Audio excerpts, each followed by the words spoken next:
So hello everyone, my name is Anuj from I am कोई code. और आज के एपिसोड में लाइफ बियॉन्ड आए हैं कि हमारे आज गेस्ट है मिस्टर अदित्य कुमार। ये मेरे बड़े भाई। तो हम बोल सकते हैं कि घर की मुर्गी दाल बराबर के एपिसोड में आपका स्वागत है। बट मैं आपका इनका एक प्रोफेशनल इंट्रोडक्शन दूं तो इन्होंने आई एम नागपुर से एमबीए करी है। उसके बाद 4 साल वर्क एक्स है और जर्मनी भी गए हुए हैं। तो मेरे से सुनने से बढ़िया है कि हमारे गेस्ट के मुंह से खुद सुने उनका इंट्रोडक्शन। Hey everyone. सो इन्होंने आधा इंट्रोडक्शन मेरा दे ही दिया है। मेरा नाम आदित्य है एंड मेरा 4 साल का एक्सपीरियंस आई एम नागपुर के बाद है, बट उससे पहले मैं एक हार्डकोर इंजीनियर, सॉफ्टवेयर इंजीनियर था, जिसमें मैंने बीटेक करी कंप्यूटर साइंस इंजीनियरिंग में। फिर मैंने 2.5 साल के करीब सॉफ्टवेयर्स बनाए एंड उसके बाद मैंने फाइनली डिसाइड करा कि मैं बेहतर है कि मैनेजमेंट की तरफ मूव करूं, क्योंकि मुझे शायद कहीं ना कहीं दिख गया था एआई हमारा क्या बुरा हाल करने वाला है। तो आपको मतलब जब आप बीटेक कर रहे थे जब भी पता चल गया था कि एआई आने वाला है? क्योंकि मतलब जब आप बीटेक कर रहे थे, जब आप थे 2019 2018 वाला जो दौर था उसमें थे, तो आपको जब पता था कि एआई ऐसा कुछ आने वाला है तो मेरे को बीटेक की जगह मतलब सॉफ्टवेयर इंजीनियरिंग से बढ़ के अब मुझे एमबीए के लिए मैनेजमेंट की तरफ जाना चाहिए, तो ये आपको पता था जब?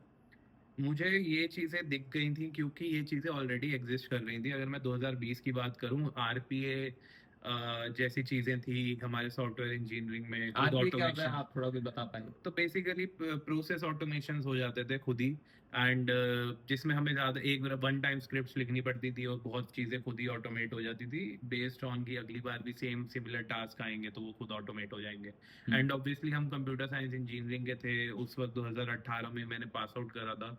तो मेरे को उस वक्त भी ये काफ़ी एआई बज़वर्ड्स जो कहते थे उस वक्त चलते थे। एंड ऑब्वियसली हम उसमें प्रोजेक्ट्स वगैरह करने हों, मशीन लर्निंग के प्रोजेक्ट्स हों, तो ये सब हमें करना ही पड़ता था। But we could see as a developer कि ये किस तरफ मूव हो रहा है, काफ़ी चीज़ें ऑटोमेट होती थी। एंड अब तो जैसे ही ये एलएलएम्स आए हैं तो it completely changed a lot. So obviously, but हाँ, कहीं ना कहीं मेरे को अपॉर्चुनिटीज़ भी मिलती गई कि मुझे कहाँ मूव होना चाहिए। तो मैंने मूव होना प्रेफर करा कि मैं मैनेजमेंट की तरफ चला जाऊँ। तो एक सवाल इधर मैं एक और पूछना चाहूंगा। अगर आपने जो जिक्र करा एआई का और ऑटोमेशन उस समय आने वाली थी, ये पता चल गया, हम्म। तो आपको क्या लगता है आज से 10 साल बाद एआई कहाँ होगा? प्लस इसमें गवर्नमेंट जो है उसका क्या कितना रोल रहेगा? क्योंकि बात होती है कि जॉब लॉस की बात होती है, फिर परचेज क्या मतलब जो पैरिटी होती है सैलरी में, वो भी नहीं बचेगी। मतलब एआई आपका अगर जॉब खा रहा है तो कहीं ना कहीं कुछ लोग बहुत ज्यादा पैसे कमा रहे होंगे और कुछ लोग की मतलब जॉब चली गई है, बहुत कम वो पैसे कमा रहे होंगे। तो आज से आपको क्या लगता है 10 साल बाद का क्या विजन है? और जो अनएम्प्लॉयड लोग रह जाएंगे जब, तो उन्हें कोई ना कोई मतलब जैसे सरकार होती है, गवर्नमेंट होती है, वो उनको फंड करती है, पैसे देती है कि उनके वेलफेयर के लिए, उनकी देखभाल के लिए, खुद के लिए। बट जो गवर्नमेंट पे वो जो पैसे देंगे वो गवर्नमेंट पे कहाँ से आएंगे? पहली बात तो गवर्नमेंट देती है। हमारे यहाँ मतलब यूएसए में तो होता है। चलिए, मैं वैसे तो मेरे को ये लगता है कि कहीं ना कहीं जो जॉब्स हमारी, अगर मैं दो हिस्सों में बांटूं, हमारी ना मोस्ट ऑफ द इंडस्ट्री में जॉब्स होती हैं जिसमें टूल्स यूज करने होते हैं और टूल्स को यूज कर करके हमारी सर्विसेज दी जाती हैं। वो टूल्स प्रोडक्ट्स जो आज की डेट में एआई को अडॉप्ट कर रहे हैं, हम उन्हें ही यूज करते हैं और किसी को सर्विस देते हैं। जैसे मैं मार्केटिंग की बात करूँ, चलो मेटा एड्स की बात कर ली, जैसे हाल ही की हम लगे पे हैं इस चीज़ में कि हम कैसे मेटा एड्स चलाएं हमारे ब्रांड्स जो चल रहे हैं उनमें। तो बेसिकली अगर आप मेटा एड्स को देखो, एंड्रोमेडा अपडेट आया लास्ट ईयर आया, and Andromeda is one of those, right, कि पहले जो कैंपेन स्ट्रक्चर वगैरह बनते थे मार्केटिंग में, या फिर ये चीज़ें बहुत मैनुअल थी and you have to learn a lot कि हम कैसे स्ट्रैटेजी लगाएं। बहुत चीज़ें स्ट्रैटेजी ड्रिवन थी। जब से एंड्रोमेडा आया, it all became content driven, right. And अब अगर आप देखें तो बहुत से टूल्स ऐसे बन रहे हैं जहाँ पे क्रिएटिव्स भी बन जाते हैं with based on AI. Correct. So ऐसे भी टूल्स बन रहे हैं। तो बेसिकली ऐसी जॉब्स जो आपके टूल्स का यूसेज करती हैं, कहीं ना कहीं इन जॉब्स को मैं बोलूंगा ये बहुत तरीके से रिवैम्प हो जाएंगी।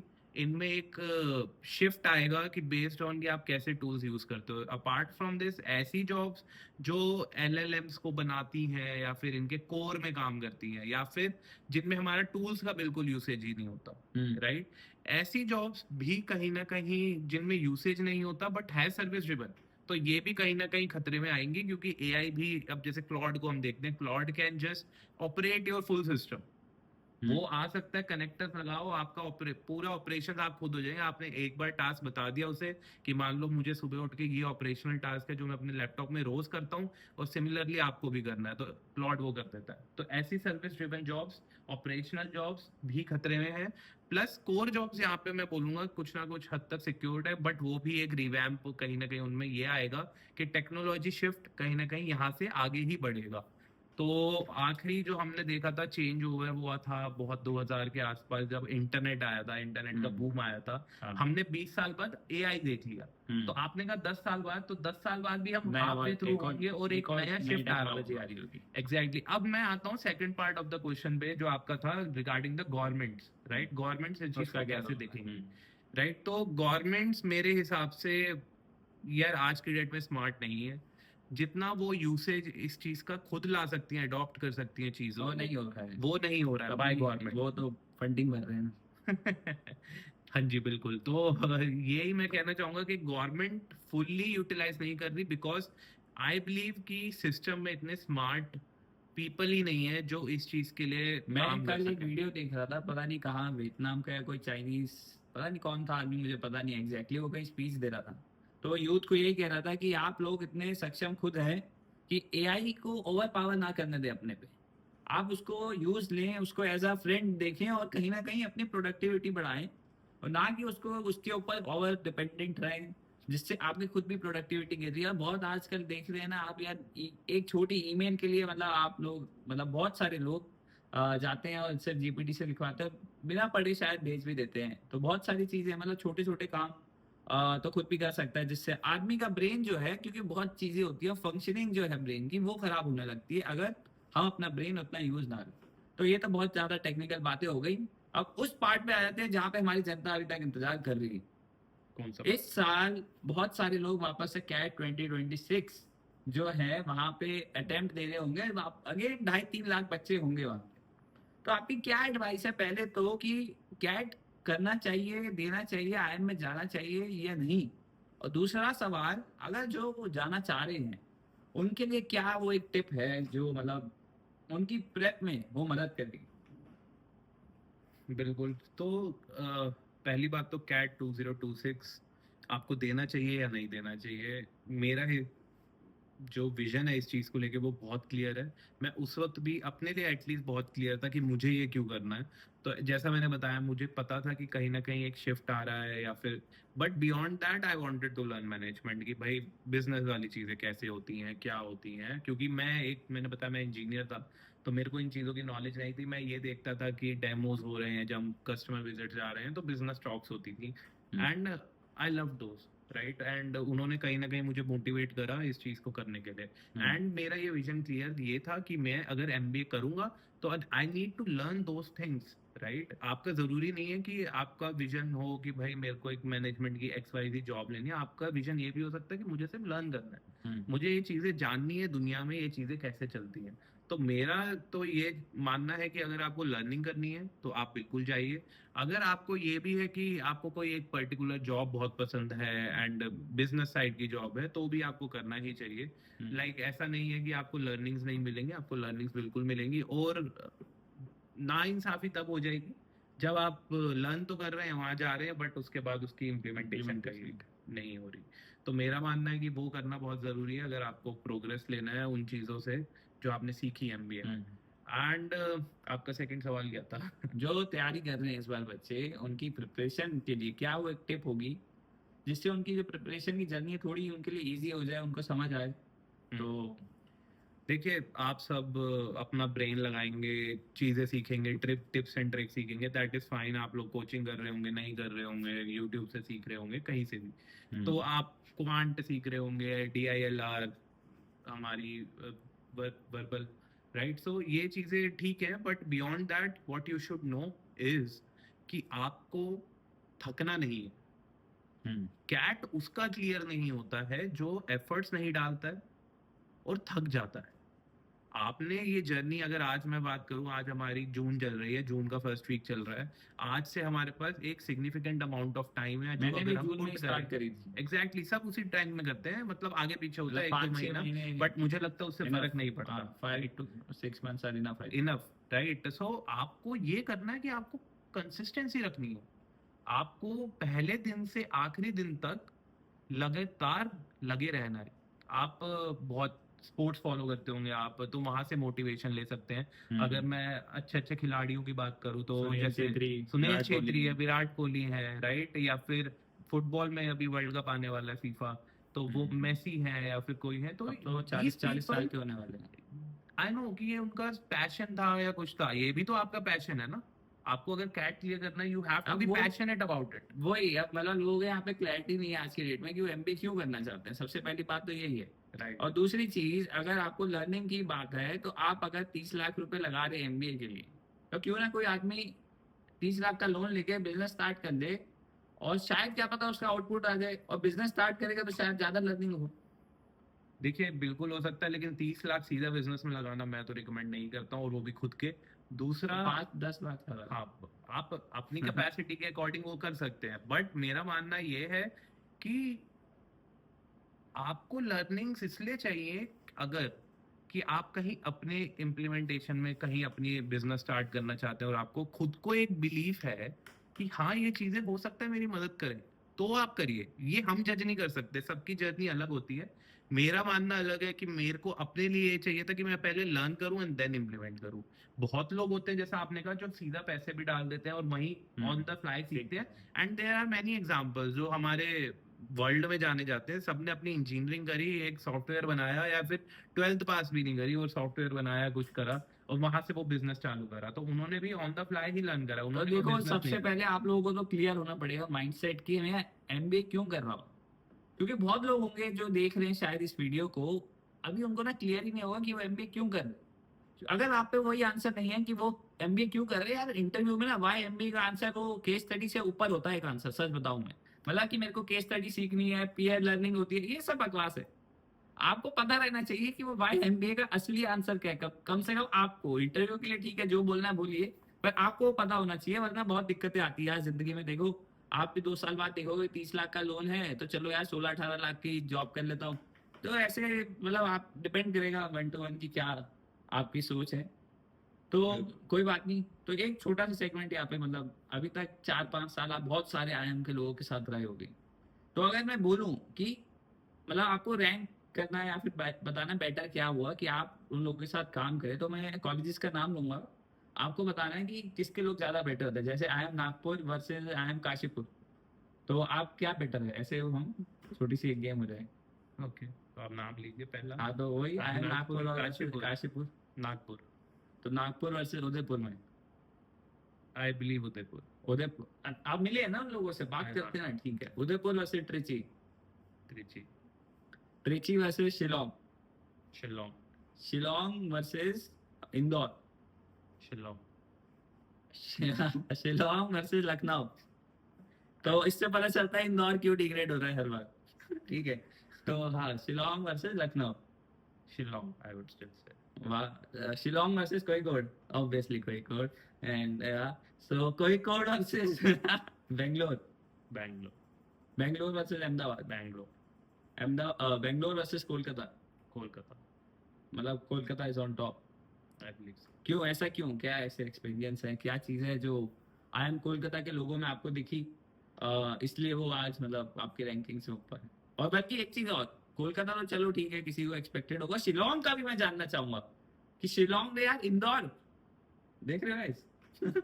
तो शिलोंग, इंदौर, मैं तो शिलोंग और इंदौर में तो पहली बात, मैं इंदौर को क्यों कम आंकता हूँ या जो भी मेरा एक्सपीरियंस रहा है, एक्चुअली मैं चेन्नई गया था और वहाँ पे इंदौर के लड़के थे मेरे फ्लैटमेट्स रहे, तो उन्होंने मेरे को रियलिटी बताई खुद अंदर की। अच्छा, तो तो आपको इनसाइडर इन्फॉर्मेशन है, ठीक तो है। आई वाज लाइक यार, ये तो अगर आप मेरे से इंदौर वर्सेस नागपुर पूछते तो मैं अपने एक्सपीरियंस के अकॉर्डिंग नागपुर ही बोल देता, क्योंकि मेरे को नागपुर, यार आई नो कि नागपुर बहुत नीचे है या फिर कह लो बेबी आईएम्स था, बट एक्चुअली में जो वहाँ पे एक एनवायरनमेंट था, कल्चर था, कुछ भी फेक नहीं था।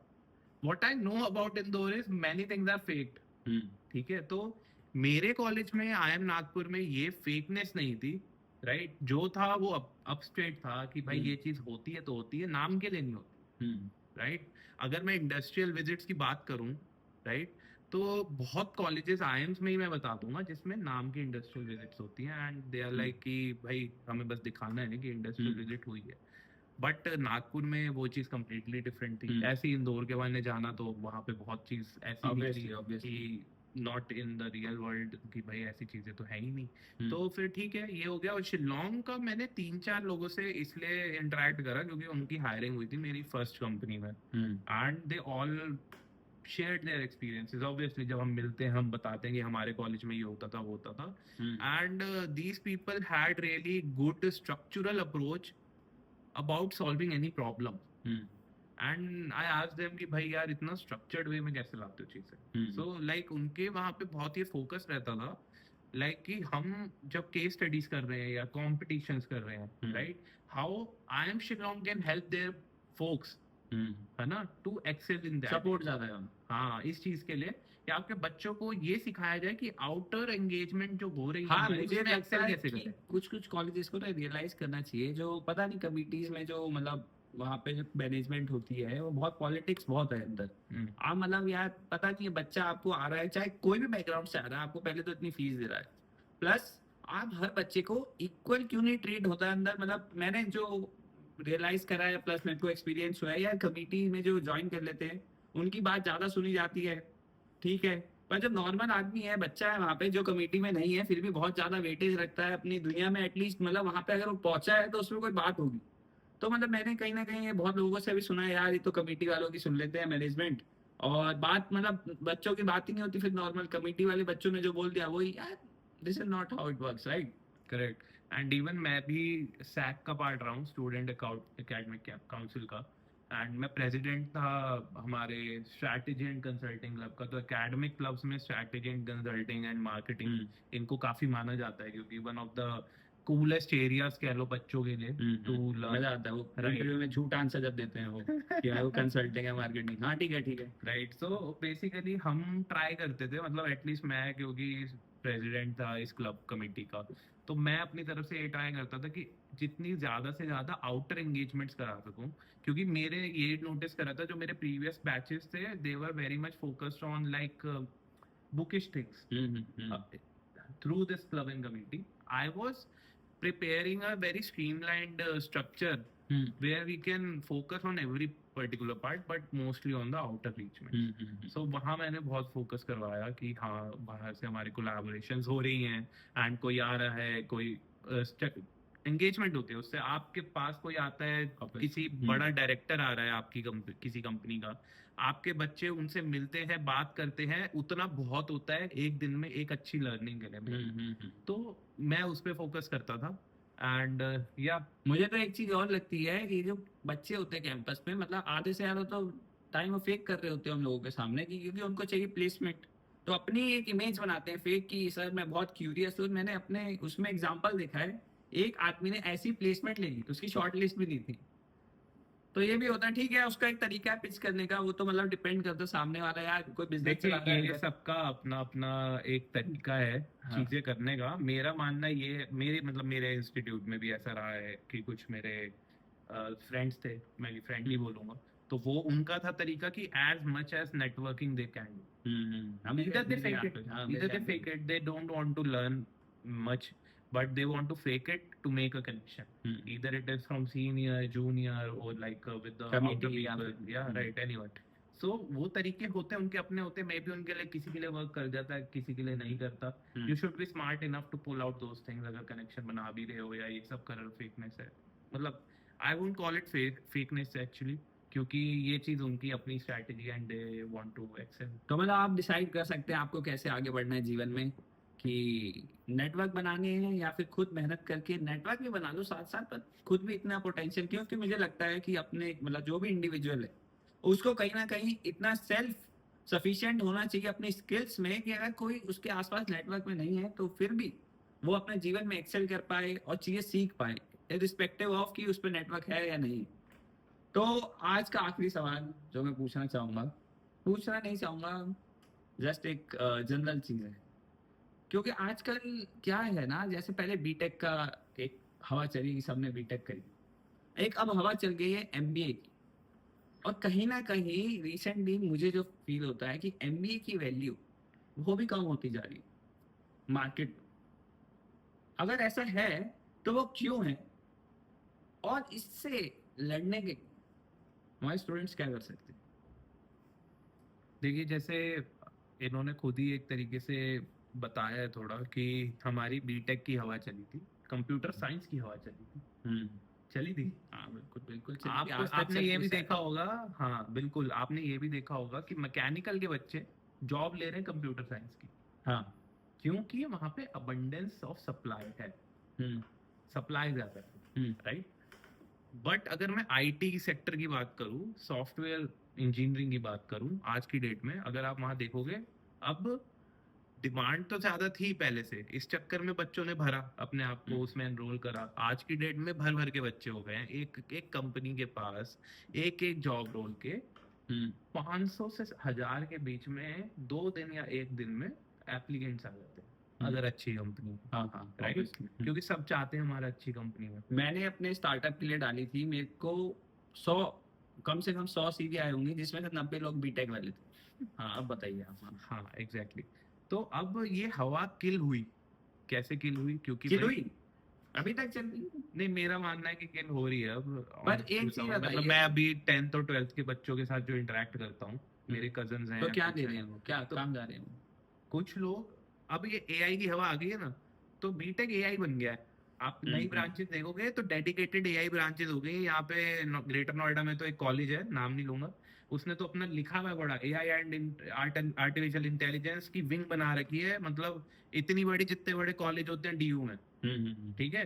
तो ऐसे चल रहा है अब, तो ऑपरेट ही ऐसे हो रहा है, क्योंकि एजुकेशन सिस्टम भी वो एआई की तरफ मूव कर रहा है। तो मैं तो बोलूंगा हवा सॉफ्टवेयर इंजीनियरिंग की नहीं है, एआई की है। ओके। दूसरी हवा जो आपने एमबीए की बात करी, एमबीए में भी सेम चीज हो गई है। मेरा मानना है अगर आप आईएम में नहीं हो, है ना, और फिर आपने एमबीए तो करा हुआ पॉइंट नहीं है, लग रहा। तो जॉब में आपको इतनी दिक्कतें होने वाली है ना। हाँ। क्योंकि जिसको एमबीए चाहिए, जिस कंपनी को एमबीए चाहिए कि भाई इस रोल के लिए हमें एमबीए एलिजिबल चाहिए, वो उसके पास एप्लीकेंट्स भी हैं जो आईएम से आए हैं, और वो उन्हीं को प्रेफर करती है। पैसा भर भर के है मार्केट में, अगर कोई जॉब दे रहा है एमबीए वाली, राइट, और एक्चुअल में अच्छी कंपनी जो आप लोग एस्पायर करते कि भाई इस कंपनी में हो जाए, उस कंपनी में हो जाए, वहां पे आईएम वाले भरे पड़े हैं लाइन में अपना सीवी डालने के लिए, वो भी भर भर के हो मतलब गए। आईएम वालों की भी मतलब पॉपुलेशन बहुत बढ़ गई है। एग्जैक्टली, क्योंकि अब इतने तो आईएम्स खुलते जा रहे हैं धीरे धीरे, 21 हो गए हैं अब, 21-22 हो गए हैं, एंड देन उसके बाद गुवाहाटी खुला रिसेंटली। हाँ। तो अब क्या हो रहा है कि आईएम्स खुल रहे हैं, मुंबई आ गया था हमारा नीटी का, हाँ वो भी उसका अच्छा नाम कॉलेज चेंज था, बट आईएम बना दिया, तो अब और आईएम हो गया। तो बच्चे पढ़ रहे हैं, और उस तरीके से सप्लाई आ जा रही है बच्चों की सप्लाई ज्यादा है, और उनको वहाँ कंपनी में ज्वाइन करना। और मेरा मानना है जो हायर मैनेजमेंट और मिडिल मैनेजमेंट होता है, उसमें इतनी, जैसे हमारी जूनियर मैनेजमेंट सॉफ्टवेयर इंजीनियरिंग की बात करूँ, अगर मैं एक आईटी कंपनी की बात करूँ, तो जितनी रिक्वायरमेंट 1000 लोगों की होती है एज अ सॉफ्टवेयर इंजीनियर, तो वो मिडिल मैनेजमेंट में या फिर बिजनेस साइड वाली जॉब रोल्स उसकी 25% हो जाती है, तो 250 हो जाती है। और हायर मैनेजमेंट की बात करूँ तो उसकी भी 20% हो जाती है, तो 50 लोग हायर मैनेजमेंट में चाहिए होते हैं, 250 लोग आपके मिडिल मैनेजमेंट में, 1000 लोग है भाई, ये रेशियो अप्रोक्सीमेटली रहता है, एवरेज 1:4 चल रहा है। करेक्ट। तो ये रेशियो अगर चल रहे हैं, राइट, तो इसके हिसाब से आप समझ सकते हैं कि कितनी उनको जरूरत है एमबीए वालों की। जॉब आएगी तो बड़ी बड़े बड़े आईएम वाले, तो रेशियो का खेल है यहाँ पे। रोल आप सब एमबीए वाले भी नहीं हो सकते ना,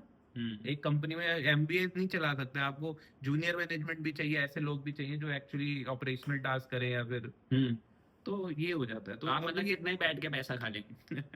अब मेरे ख्याल से जो हवा चलनी चाहिए वो होनी चाहिए स्टार्टअप की, मेरा ये मानना है। बीच में आई थी एक दो वेब सीरीज भी आई थी, फिर शार्क टैंक है, उसके बाद पता नहीं ठंडी पड़ गई थी शायद ना। मेरे हिसाब से ठंडा नहीं हुआ है, ऑनेस्टली बताऊं तो मेरा ये मानना है। नहीं आता। देखो, आप सबको जो एमबीए कर रहे हैं या एमबीए के लिए एस्पायर कर रहे हैं, आप ये समझिए कि अगर आपका जरा सा भी मन है ना जॉब नहीं करने का और ये करना है, तो मेरे हिसाब से एमबीए ना करना इज अ बेटर ऑप्शन। क्योंकि मैं इस चीज में खुद ही इस जर्नी में गया हूँ, तो मेरे हिसाब से तो आप लर्न कर सकते हो, जैसा इन्होंने बीच में बोला था, +1। लेकिन अगर आपको लग रहा है कि नहीं यार मैं करके ही सीखूंगा, तो आपके पास ये होना चाहिए कि लोन ये जो आपका आईएम का लोन आता है 20 लाख का, 30 हो गया 30 लाख का। अब तो फॉरेक्स चले जाओ 35 लाख हो जाता है। तो ये लोन का आपके पास बैकअप होना चाहिए कि अगर आपको इस आईएम के बाद एक बिजनेस स्टार्ट करना है, वरना तो वरना आपको देख लो, जॉब करनी डिग्री पड़ेगी। डिग्री बिकती होगी।